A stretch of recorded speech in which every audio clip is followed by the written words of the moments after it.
네, 정치 현장에서 한 걸음 떨어져 보다 객관적이고 분석적인 시선으로 정치권의 쟁점을 들여다보겠습니다. 정치 외전, 오늘 첫 번째 이슈는 장동혁 대표의 단식 투쟁 이야기인데요. 장동혁 대표가 여러 가지 이제 지금 시일이 좀 여러 날이 지나면서 좀 신체적으로 좀 힘들어하는 상황이고 오늘 산소 발생기를 착용을 했습니다. 국민의힘은 신천지 별도 특검을 역제안을 했는데 민주당이 수용 의사가 이제 없어 보입니다. 이런 가운데 이준석 대표도 단식 현장을 찾아서 공동 대응 방안을 앞으로 이제 더 강한 투쟁을 위해서 진행을 해보겠다고 여러 가지 모색을 해보겠다는 또 이야기를 했습니다. 일주일을 넘어가고 있는 국민의힘 장동혁 대표의 단식 투쟁. 오늘 신현영 전 더불어민주당 의원, 조혜진 전 국민의힘 의원 두 분을 모시고 관련한 말씀으로 시작을 하겠습니다. 네, 조 의원님 말씀부터 들어볼까요? 단식 투쟁 현재 상황 좀 어떻게 지켜보고 계십니까? 산소호흡기가 아니라 이제 산소 발생기를 통해서 이제 산소 포화도를 좀 높이는 네. 그런 응급 이제 처치를 한 상황에서 단식을 계속하고 있고 국회 의료진에서는 병원으로 후송해서 안정을 취하는 게 필요하다. 굉장히 좀 위험한 상태로 지금 가고 있다라고 하는데 본인이 목숨을 걸고 단식하겠다. 네. 우리 당이 요구한 결과를 민주당에서 받아들일 때까지는 그냥 하겠다고 의지를 강하게 보여서 아직은 그 상태로 그대로 가고 있는데 이 굉장히 좀 위험도가 높아가고 있기 때문에 당에서도 의원총회를 열어가지고 의원총회 결의로 이 강제로 좀 단식 중단을 시켜야 되는가 하는 문제까지도 네. 논의를 하고 있습니다. 바라기는 민주당이 빨리 우리 당의 이 요청을 받아들여 가지고 그런 목숨이 위태로운 단식이 계속되지 않도록 됐으면 좋겠고 그리고 과거에도 김성태 원내대표가 단식했을 때 네. 그때도 민주당이 대승적으로 드루킹 특검을 받아준 적이 있기 때문에 이번 같은 경우도 그때처럼 민주당 관련된 인사들의 범죄 행위에 대한 수사이기 때문에 우리 당에서 요청하는 그런 특검을 받아들여서 객관적으로 또 네. 공정하게 수사하는 게 옳다라는 그런 여론의 흐름을 감안해서 민주당이 고민해서 좀 받아들이는 결단을 내릴 수도 있다고 봅니다. 네네, 알겠습니다. 민주당도 여러 가지 좀 이제 고심이 있을 것 같습니다. 상대당의 이제 국민의힘의 대표가 지금 이제 7일차 단식 투쟁에 들어갔고 좀 언론의 이제 조명도 점차 더 많이 가고 있는 것 같아요. 그 통일교 특검, 공천 헌금 특검 이제 두 가지 이제 특검을 내세우고 이제 단식 투쟁에 들어갔는데 민주당의 현재 관련한 분위기는 좀 어떻습니까? 실제로 협상을 하고 있는데 뭐 협의가 잘 안 되고 있는 것 같습니다. 네. 그렇기 때문에 뭐 신천지랑 통일교도 따로 하자라는 국민의힘 의견이 있고 실제로 공천 헌금도 경찰 조사가 지금 속도는 조금 늦었지만 지금으로서는 속도를 내고 있는 상황이기 때문에 특검의 수용 가능성 이런 부분에 있어서는 아직까지는 타결 가능성은 요원해 보인다. 그러면서 장동혁 대표가 하루하루 현격하게 컨디션이 안 좋아지는 거는 눈으로 보이긴 합니다. 7일째이기 때문에 지금 산소 발생기 하고 있긴 한데 실제로는 이제 포화도가 떨어진다 그러는데 얼마나 떨어지는지 객관적인 지표가 나오지는 않아서 얼마나 이게 위중으로 가고 있는지는 잘 모르겠지만 결국에는 이게 콧줄로 산소하는 거 그러다가 포화도가 더 심해지면 이제 마스크로 바꿔야 되거든요. 예. 그런 상황까지 가면서 계속 단식으로 버틸 거냐 아니면은 그래도 빠르게 후송을 하고 대안을 마련할 것이냐 이게 국민의힘 내에서도 아마 많은 걱정과 고민이 있을 거라고 생각을 합니다. 근데 우리 정치가 결국에는 말로써 협상을 하고 타협을 하고 이러면서 주거니 받거니 하는 그런 과정에서의 뭔가 결과물을 도출하는 그런 민주주의적인 절차를 거쳐야 되는데 지금 이렇게 건강을 볼모로 하는 것이 어떻게 보면 좀 생떼쓰기 아니냐 그리고 명분이 얼마나 있느냐 이런 부분에 있어서도 민주당이 수용하기는 좀 어렵지 않냐.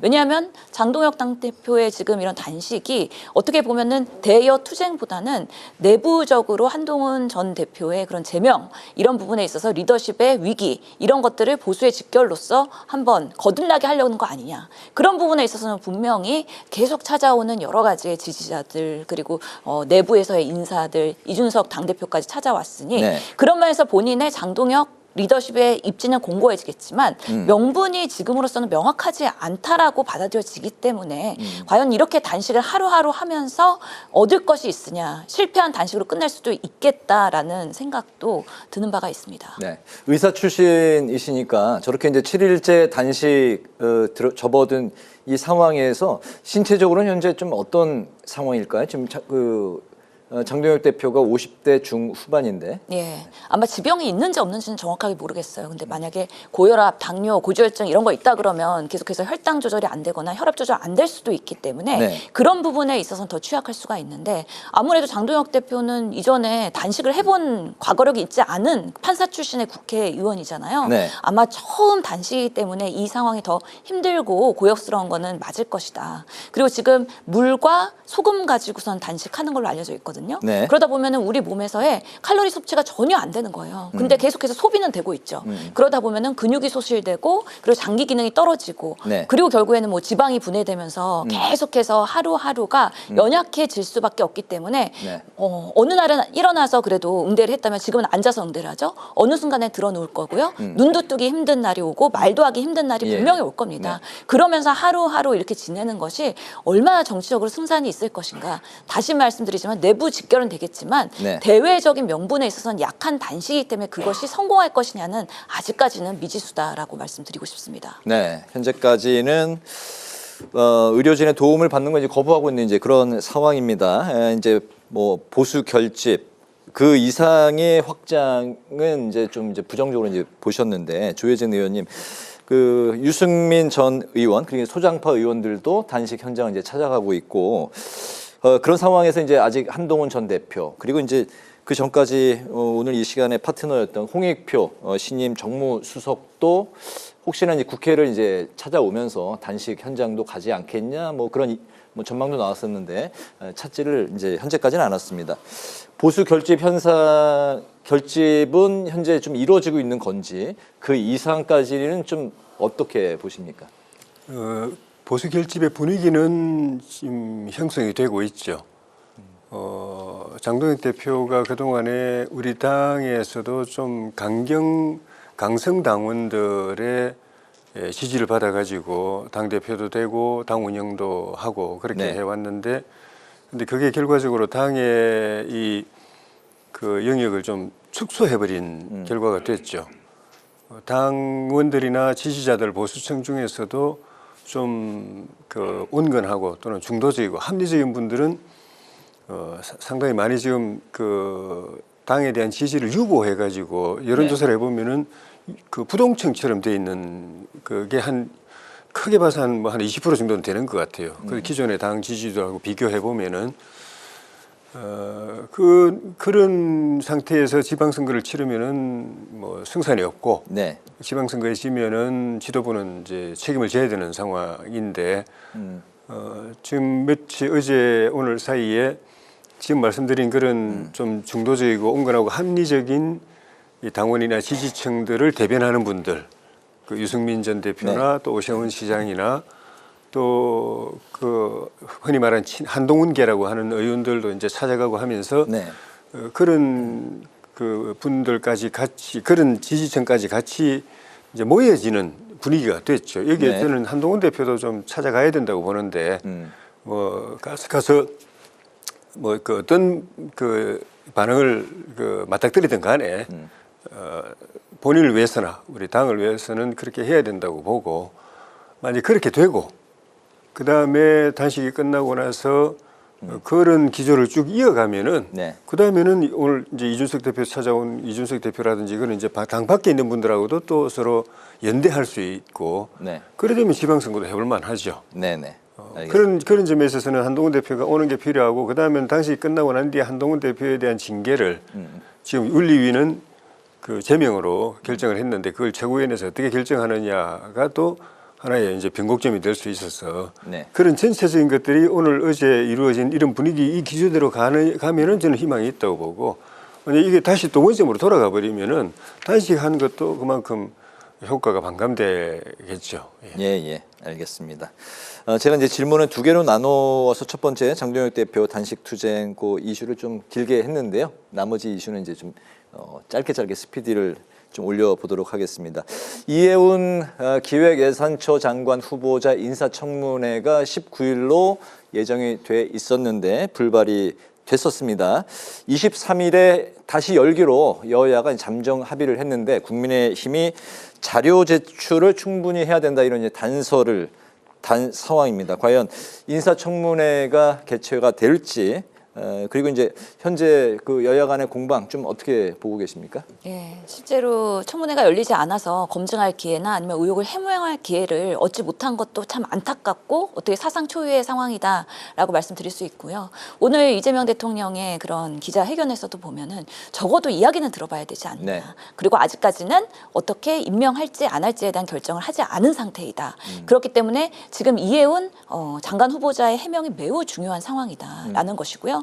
근데 지금 91개의 문서 중에서 대부분은 그래도 제출을 하겠다라고 박수현 야당 간사와 이야기가 된 것 같긴 한데 네. 그 중에서도 제출하기 어려운 것 결국에는 반포의 원 펜타스에 있는 장남이 실거주를 했느냐 이런 부분에 있어서 증빙, 그러니까 자녀에 관련된 증빙, 해외 유학 때 송금은 누가 했느냐, 어떻게 했느냐 이런 부분에 있어서는 제출 거부하고 있는 상황이기 때문에 네. 아마 이런 부분에 있어서 자료 제출 거부를 국민의힘이 어디까지 받아들이고 청문회를 개최할 것이냐 이거는 결국에는 국민의힘의 손에 달려 있는 것이죠. 네. 그런 면에서 사실은 수많은 의혹, 어떻게 보면은 장관으로 임명하기에 매우 부적절한 사안들이 많이 터졌기 때문에 지금 정부에서도 상당한 곤혹스러움과 부담이 있는 상황인데 적어도 보수의 인사를 통합의 목적으로 데리고 왔을 때는 본인이 그만큼 데미지를 입었다면 해소할 수 있는 기회도 충분히 주면서 지금 정치적인 행보에 대한 그런 배려를 해야 되는 거 아니냐에 대한 딜레마에 빠져 있는 상황이고 결국에는 안 열게 되면 국민의힘이 그 책임을 떠안아야 되는 거고요. 열게 됐을 때 그리고 낙마를 하든 임명을 하든 그 결과는 국민의 판단을 받는 것이기 때문에 국민 주권 정부인 이재명 정부는 그런 면에서는 이런 통합에 노력을 했다라는 것만으로도 국민들께서는 그 취지를 이해해 주실 거다라고 저는 생각을 합니다. 네, 23일에 어떻게 청문회가 열릴 것 같습니까? 일단 잠정적이지만은 날짜까지 정한 거는 가능성을 높게 이렇게 보게 만들죠. 네. 최종적으로는 그 후보자 측에서 제출하는 자료의 그 내용을 가지고 결정할 건데 우리 당이 기대하는 것에 100% 부합하지는 않더라도 만족스럽지는 않더라도 최소한의 청문회를 통한 검증이 가능한 정도의 자료면은 네. 당도 조금 더 전향적으로 결정하지 않겠는가 그런 생각이 들고 만약에 여전히 뭐 맹탕 자료만 나와가지고 그냥 뭐 그 청문회 자체도 검증이 전혀 불가능한 네. 그런 청문회가 될 것 같으면은 뭐 최악의 경우 못할 수도 있겠죠. 만약 그런 상황이 되면 대통령이 결국은 이제 결정을 해야 되는데 네. 오늘 대통령 말씀도 청문회가 개최될 경우보다도 안 됐을 때를 전제로 해서 어떻게 할 것인가에 대한 본인의 생각이 아직 안 정해졌다라는 건데 만약에 청문회가 안 된다고 하면은 대통령실 청와대에서는 후보를 설득해가지고 자진 사퇴를 유도를 하겠죠. 네네. 그리고 이제 그 상황을 반응을 봐서 그냥 뭐 임명을 강행하든지 아니면은 지명 철회를 하든지 그렇게 하지 않을까 싶습니다. 알겠습니다. 검찰개혁 공청회가 이제 쟁점이 중수청 이원화 그리고 이제 공소청의 보안 수사권 이를 놓고서 이제 반대하는 쪽 입장에서는 제2의 검찰청이다. 오히려 이제 검사의 기존의 그 파워가 더 강화되는 법안 아니냐 이런 이야기들이 이제 나오고 있습니다. 관련해서 내일 그 민주당 의총에서 이제 수정안을 놓고 여러 가지 이야기가 나올 걸로 이제 전해지고 있는데 어떤 쪽으로 분위기가 좀 모아질까요? 네, 실제로 정청래 당대표도 지금의 그 중수청 법안에 보면은 두 개의 뭔가 계급화된 이 직역, 결국에는 수사사법관, 전문수사관 이렇게 나누는 것 자체가 결국에는 검찰들이 중수청에 와서 이 수사사법관이 되면서 네. 이 수사관들을 다시 수사 지휘 통제하는 거 아니냐. 그러면 이들의 카르텔을 또다시 보존해주는 방향으로의 악용될 수 있다는 우려에 대해서는 공감을 하고 이런 이원화된 부분들을 통합하거나 아니면 보완할 수 있는 대안으로서 내일 논의가 되지 않을까라는 생각이 들고요. 네. 또 한 가지는 보안 수사권에 대한 부분들이 있기 때문에 이 부분에 있어서는 보안 수사권, 보안 수사 요구권 아니면은 그 외에 다른 대안들 이런 부분까지도 폭넓게 논의가 될 것이긴 한데 보안 수사권에 대해서는 아직까지는 형사소송법에 대한 개정은 정부의 초안이 나오지 않은 상태이기 때문에 네. 내일 당장 결정되기는 좀 어려울 것 같다. 그러면서 결론적으로는 정부의 초안은 초안일 뿐이고 내일 아마 이런 여러 가지의 우려를 담은 것을 보완하는 보완책들이 아마 의총에서 결정이 되면서 적어도 설 연휴 이전에는 빠르게 속도를 내면서 가시적으로 뭔가 성과가 나는 방향으로의 속도전도 추진해 보지 않을까라는 예상을 해볼 수 있습니다. 네, 이재명 대통령이 오늘 신년 기자회견에서 관련한 검찰개혁 질문을 이제 받았는데 검찰의 업보는 많지만 그렇다고 검찰이 모두 다 나쁜가 이렇게 이제 언급을 했고 국민들을 위하는 쪽으로 그렇게 이제 뭐 법안이 가닥에 잡히고 그렇게 결론을 지어야 된다. 이제 그렇게 이제 뭐 방점을 찍은 그런 이야기를 했는데 뭐 관련한 의미, 대통령의 발언 의미 포함해서 어떻게 보십니까? 그 이제 대통령이라는 자리에 있는 분이면은 당연히 그렇게 생각할 수밖에 없죠. 수사를 잘해서 네. 죄 지은 사람은 벌을 받게 하고 그래서 범죄가 없을 수는 없겠지만은 그냥 선량한 국민들이 범죄의 위협으로부터 편안하게 살아갈 수 있는 체제를 만드는 거. 그리고 그럼 이제 수사의 효율이 높아야 되는 거죠. 수사를 잘 해야 되는 거죠. 네. 그다음에는 수사하는 과정에서 인권 침해가 없어야 된다.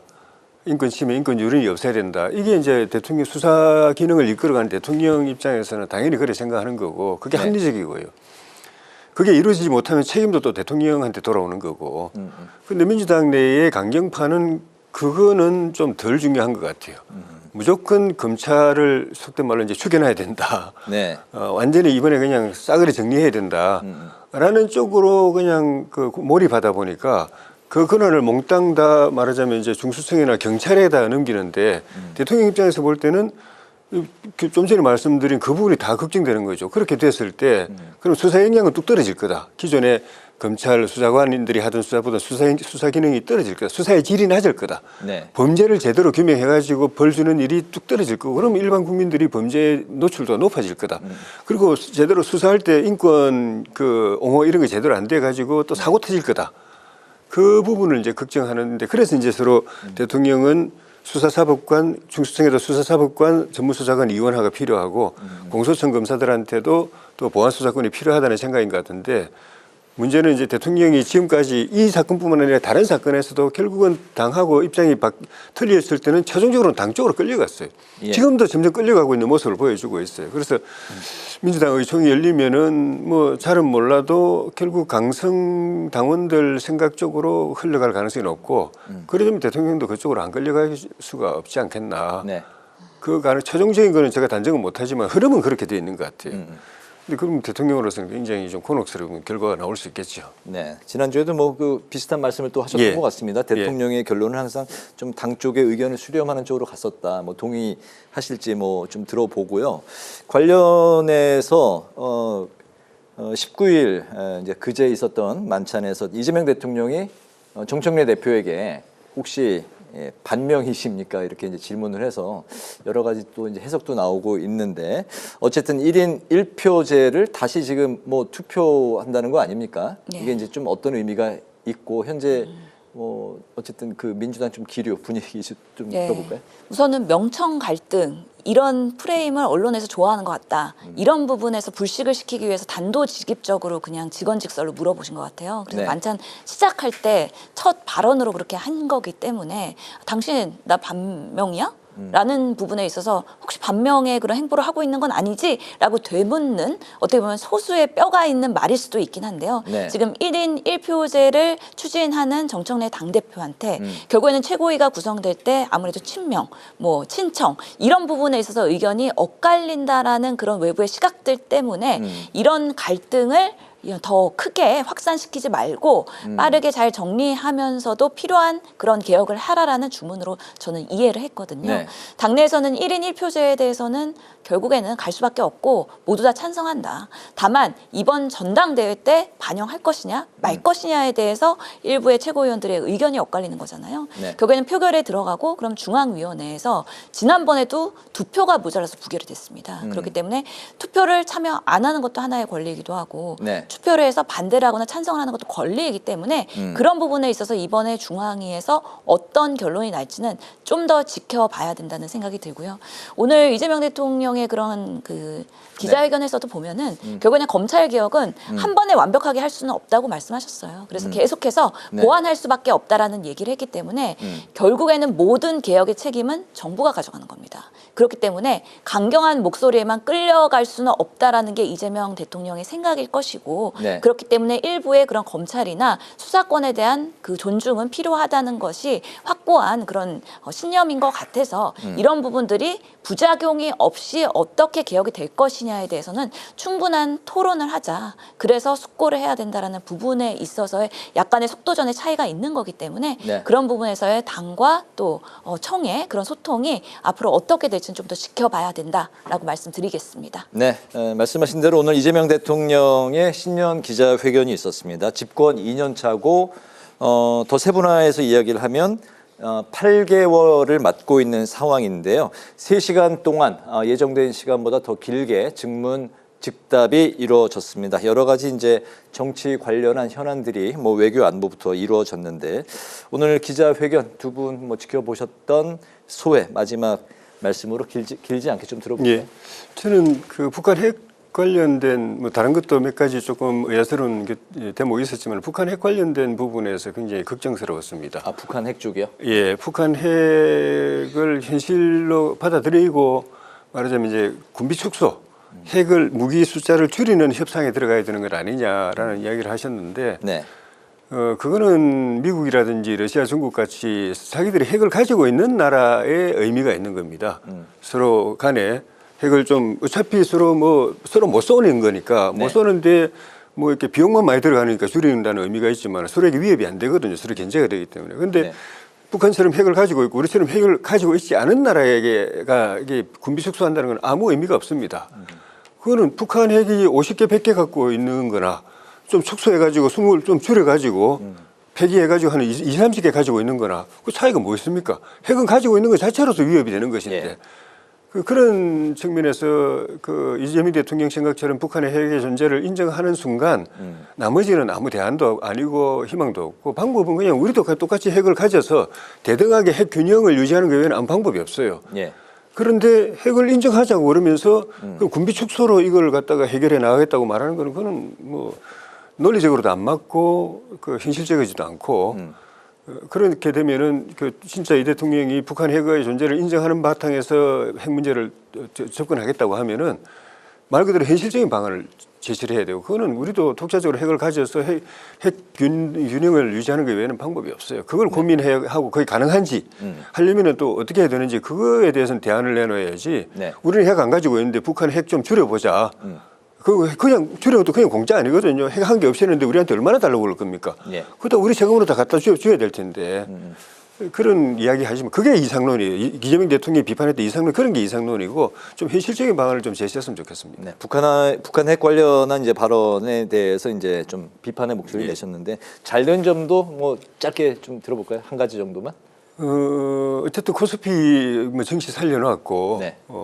그 외에도 여러 가지 일단 부동산도 급한 불은 꺼놨는데 부동산 대책에 대해서 여전히 중요한 거는 공급인데 공급에 대해서 말만 하시지 네. 확실한 대책이 없는 거. 또 안 하겠다고 하지만 또 유보적으로 필요하면은 세금 올릴 수 있다. 네. 라는 거 살짝 이야기를 했거든요.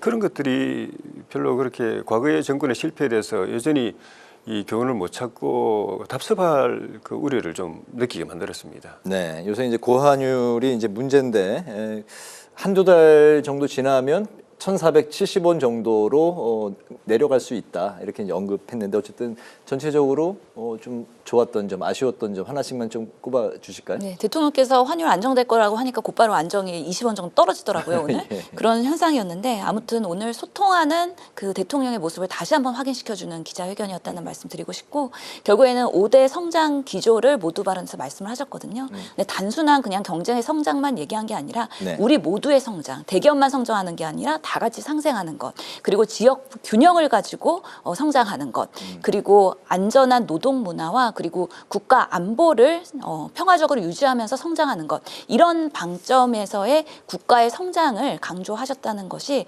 그래도 실용적인 정부이다. 그리고 앞으로의 우리나라의 그런 경제 성장과 함께 발전에 희망을 주는 그런 기자회견이 아니었나라는 면에서의 칭찬을 드리고 싶습니다. 네, 아쉬웠던 점은 뺄까요? 아쉬웠던 점 너무 길게 하셔갖고요. 모든 언론사들이 생각보다 라이브를 많이 해서 다들 배고팠다라는 그런 아쉬움이 있어요. 예, 알겠습니다. 정치회전 오늘 여기까지 듣도록 하겠습니다. 지금까지 신현영 전 더불어민주당 의원, 조혜진 전 국민의힘 의원과 함께 여러 정치 현안에 대한 논평을 들어봤습니다. 두 분 말씀 오늘 잘 들었습니다. 고맙습니다.